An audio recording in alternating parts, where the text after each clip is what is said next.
हाय, मैं श्वेता शिक्षापीडिया से। आज मैं अपनी फिर स्टार्ट करने जा रही हूँ बायोलॉजी की क्लास 12th की। देखिए, जो मेरी बायोलॉजी है उसमें मेरा 12th का चैप्टर नंबर 1 चल रहा था। उसमें मेरा आज जो मैं कराने जाऊंगी, आज मेरा टॉपिक है गुरु बीजाणु जनन, यानी कि मैक्रोस्पोरोजेनेसिस यानी मैगोस्पोरोजेनेसिस। तो गुरु बीजाणु जनन क्या होता है? गुरु बीजाणु जनन में मैंने बताया था फीमेल पार्ट यानी कि जो भ्रूण कोश का निर्माण करते हैं। तो मैं स्टार्टिंग में क्या होता है, पहले ना हमारी क्या होती है, मृदुता कोशिकाएं होती है, उससे हम क्या बनाते हैं, फीमेल युग्मक यानी कि फीमेल गैमीट बनाते हैं। तो उसी को जो प्रक्रिया होती है उसी को हम क्या बोलते हैं, गुरु बीजाणु जनन। ठीक है, अब देखिए,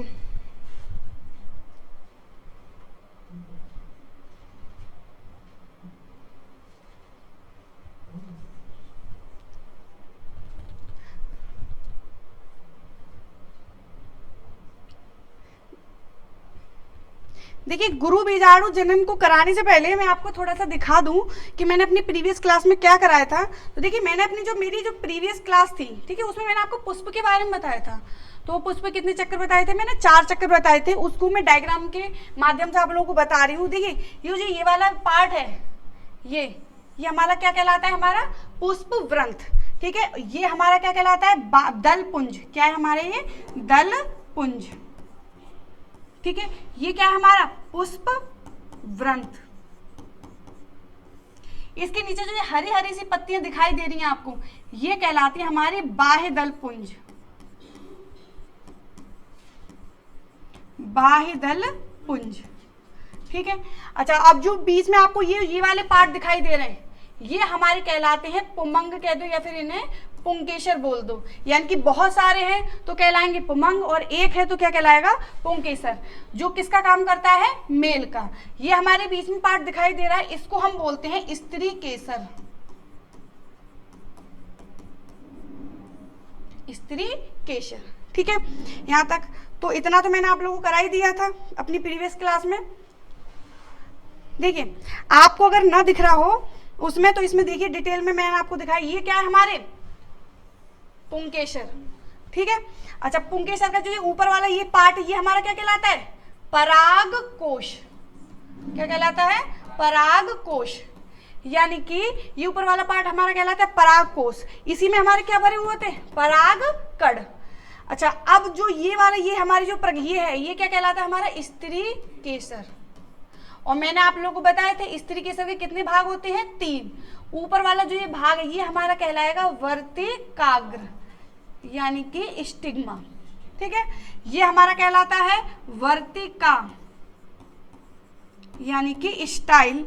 और जो बीच में ये है, ये हमारा कहलाता है अंडाशय यानी कि ओवरी। तो आप लोग को समझ में आ गया होगा, मेल एंड यानी कि पुंकेसर और स्त्री केसर की संरचना समझ में आ गई पुष्प के माध्यम से। ठीक है, अब देखिए, अब है गुरु बीजाणु जनन। गुरु बीजाणु जनन क्या होता है, तो थोड़ा सा आप समझ लीजिए कि जो स्त्री केसर हमारे कुछ इस तरीके से दिखाई देती है। मैंने अपने लास्ट लेक्चर में आपको बताया था, ये हमारी वर्तिकाग्र, ये हमारा वर्तिका, ये हमारा अंडाशय। इसी अंडाशय में एक और संरचना मैंने कुछ इस तरीके से बनाई थी, जिसे हम क्या बोलते हैं, बीजांड की संरचना। इसे हम क्या बोलते हैं, बीजांड की संरचना। इसी बीजांड के अंदर मैंने एक संरचना बताई थी 7 कोश की 8 केंद्रक वाली संरचना, जिसे हम क्या बोलते हैं, भ्रूण कोश। जिसे हम बोलते हैं भ्रूण कोश। अब देखिए, जो ये भ्रूण कोश वाली संरचना है, इसी में हमारा पाया जाता है फीमेल गैमीट यानी कि मादा युग्मक। अब ये जो भ्रूण कोश की संरचना है, ये एक प्रक्रिया, ऐसा नहीं है पुष्प में मतलब स्टार्टिंग से होती है, एक प्रोसेस यानी कि प्रक्रिया द्वारा बनती है। उसी प्रक्रिया को हम क्या बोलते हैं, गुरु बीजाणु जनन यानी कि मैगास्पोरोजेनेसिस। ठीक है, तो आज मैं आपको बताऊंगी कि भ्रूण कोश का निर्माण होता कैसे है। तो देखिए, जैसे ये है,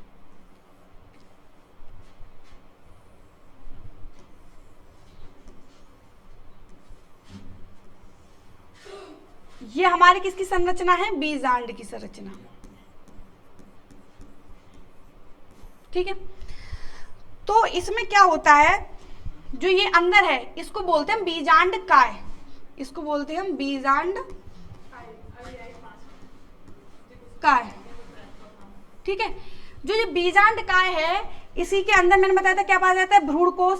लेकिन ये भ्रूण कोश नहीं होता, सबसे पहले इसमें बहुत सारी कोशिकाओं का गुच्छा पाया जाता है। ठीक है, इन बहुत सारी कोशिकाओं के गुच्छे को इसको हम बोलते हैं बीजाणु जनन ऊतक, जिसको हम क्या बोलते हैं, इसको हम बोलते हैं मृदूतक कोशिकाएं।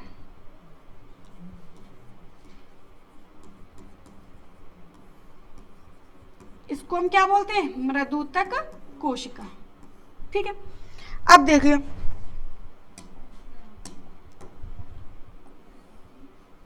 अब मैं पूरा डायग्राम ना बना के ये बीच का गोल वाला पार्ट बनाऊंगी। ठीक है, तो देखिए ये मैंने बनाया, तो जो बहुत सारी कोशिकाएं हैं इसमें से एक मेन कोशिका होती है। जैसे कि आपकी देखा होगा, आपकी क्लास है, क्लास में जो एक मतलब टीचर जब क्लास से बाहर जाता है तो किसी एक बच्चे को मॉनिटर बना के जाता है और उससे कहता है कि आपको इन सभी बच्चों को देख रेख करनी है। तो उसी तरीके से ये बहुत सारी कोशिकाएं, आपको पता है बहुत सारी कोशिकाएं मिलकर क्या बनाती हैं, ऊतक। तो इन बहुत सारी कोशिकाओं में एक मेन कोशिका होती है जो मेन काम करती है, उस कोशिका को बोलते हैं हम अधोस्तरीय कोशिका। इस कोशिका को क्या बोलते हैं हम, अधोस्तरीय कोशिका, यानी कि हाइपोडर्मल सेल, यानी कि अधोस्तरीय कोशिका। ठीक है, अब क्या होता है, जो ये हमारी ये कोशिका है ये अपने आकार में कर लेती है वृद्धि।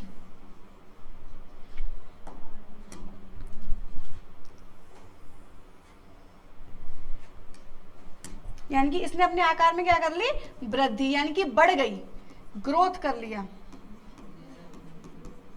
जब इसने अपने आकार में वृद्धि कर ली देखिए कुछ इस तरीके से हो गई, तो इसको बोलेंगे हम प्रपशु कोशिका, यानी कि आर्की स्पोरियल सेल,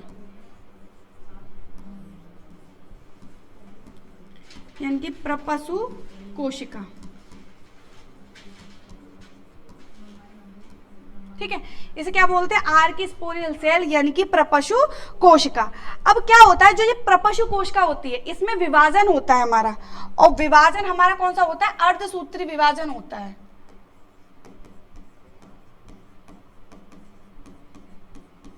तो जब इसमें अर्धसूत्री विभाजन होता है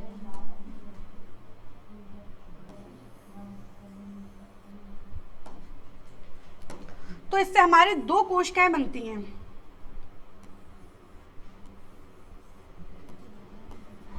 ऊपर वाली कोशिका को बोलते हैं हम प्राथमिक भित्तीय कोशिका,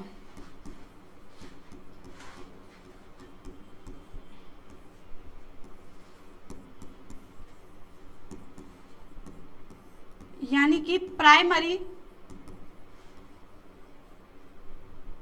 वॉल सेल। ठीक है, जो ये नीचे वाली जो कोशिका होती है इसको बोलते हैं, जो ये वाली कोशिका गुरु बीजाणु मात्र कोशिका।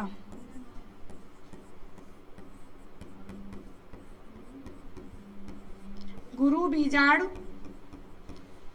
मात्र कोशिका, यानी कि इसे हम मदर सेल भी कहते हैं। ठीक है, यहां तक बात क्लियर हुई। यानी कि इसमें जो हमारी प्रपशु कोशिका थी, प्रपशु कोशिका में क्या हुआ, विभाजन।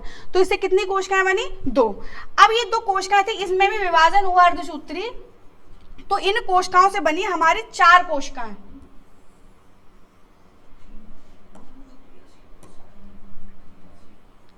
एक ये, दो, तीन, चार। ठीक है, चार में जो ये ऊपर वाली ये वाली जो कोशिका है ये हमारी कोशिका है क्रियाशील कोशिका, यानी कि एक्टिव सेल।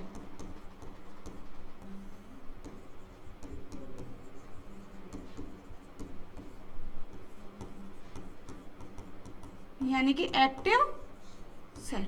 ठीक है, और जो नीचे वाली जो कोशिका है ये कैसी होती है, हमारी अक्रियाशील। तो ये कोशिका, ये नीचे वाली क्या होती है, ये हमारी मर जाती है, यानी कि डेड हो जाती है। ठीक है, यहां तक बात क्लियर है या नहीं? अब देखिए, अब हमारी बची कौन सी? क्रियाशील कोशिका।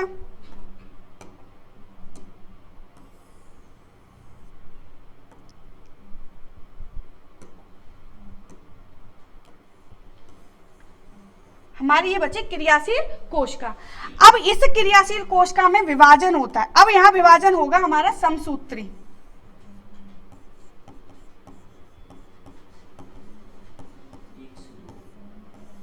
जब इसमें हमारा समसूत्री विभाजन होगा तो देखिए इससे बन जाएंगे हमारी 2, फिर इसमें विभाजन होगा समसूत्री, फिर 2 से बन जाएंगी 4, ठीक है, फिर इसमें विभाजन होगा समसूत्री, तो 4 से बन जाएंगी हमारी 8। अब ये 8 क्या होती हैं? यही आगे चलकर जीव द्रव्य अपने पापना चारों तरफ जीव द्रव्य बना लेती हैं, तो यही निर्माण करती है। ये एक ऐसी एक संरचना निर्माण करती है जिसमें से 3 कोशिका हमारी ऊपर, 3 कोशिका हमारी नीचे, 1 कोशिका बीच में। तो तीनों में तो इनमें एक एक केंद्रक होता है, लेकिन जो इस वाली कोशिका उसमें 2 केंद्रक होते हैं। यही संरचना हमारी क्या कहलाती है? भ्रूण कोश।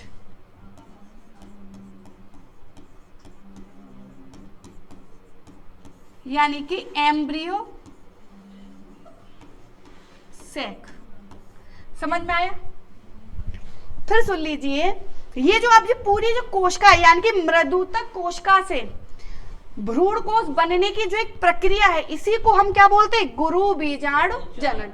फिर सुन लीजिए, उसको एक बार फिर रिवीजन कर देती हूँ कि जो बीजांड काय के अंदर बहुत सारी कोशिका होती है, उनको उस गुच्छे को क्या बोलते हैं हम? मृदुतक कोशिका। इस कोशिका में से एक मेन कोशिका होती है, उसका नाम क्या है? हमारी अधोस्तरीय कोशिका यानी कि हाइपोडर्मल सेल।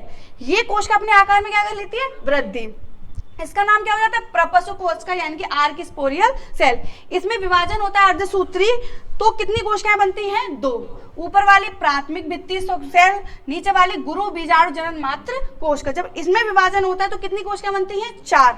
तो 4 में से क्या होती है? एक तो क्रियाशील होती है, 3 कैसी होती है? अक्रियाशील।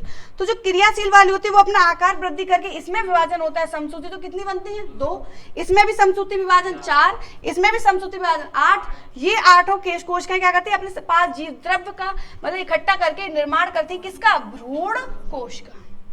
बात क्लियर है?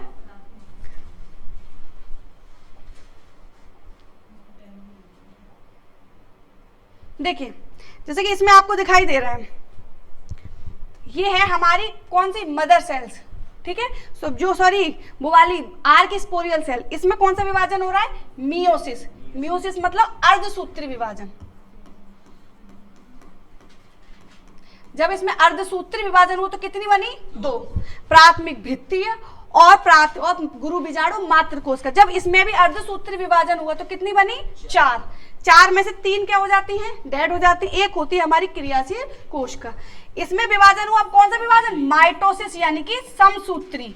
यहां से कौन सा विभाजन होना शुरू हो गया? समसूत्री। तो 1 से कितनी बनी? 2। इसमें भी समसूत्री विभाजन हुआ तो 2 से कितनी बनी? 4। इनमें भी समसूत्री विभाजन, तो 4 से कितनी बनी? 8। यही 8 ने मिलकर अपने क्या बना लिया? एम्ब्रियो सेक यानी कि क्या? भ्रूण कोश का निर्माण कर लिया।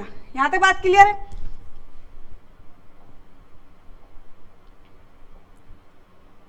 देखिए, ये डायग्राम है आपका, इसमें भी यही है। इसमें मियोसिस विभाजन हुआ, 4 बनी। 4 में से 3 तो नष्ट हो गई थी हमारी, 1 बची। इससे ये ग्रोथ हो गया। इसमें जब विभाजन हुआ समसूत्री, 1 से कितनी बन गई? 2। इसमें भी समसूत्री, 2 से 4।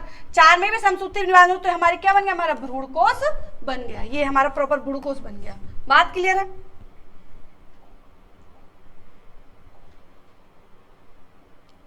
ये देखिए, ये आपका एनसीईआरटी बुक का डायग्राम है।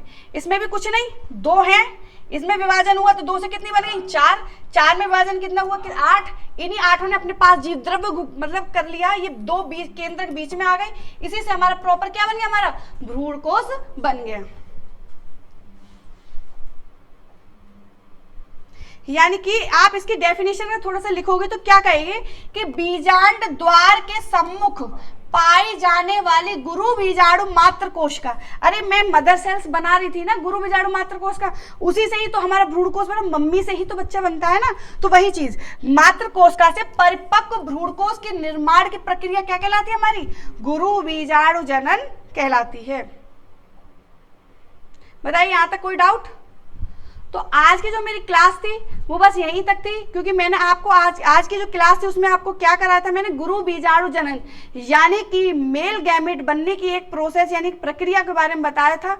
तो मेरी क्लास यहीं समाप्त होती है। अगर आज की मेरी जो क्लास में आपको कोई भी डाउट हो, कोई भी क्वेरीज हो, कोई भी आपको क्वेश्चन पूछना हो, तो प्लीज़ मेरे कमेंट बॉक्स में ज़रूर पूछिए। अगर आपको मेरी क्लास अच्छी लगी हो तो इसे आगे भी बच्चों को हमारे जो शिक्षापीडिया जो ऐप है इसका लिंक शेयर कीजिए और हमारे चैनल को लाइक कीजिए, सब्सक्राइब कीजिए, कमेंट कीजिए।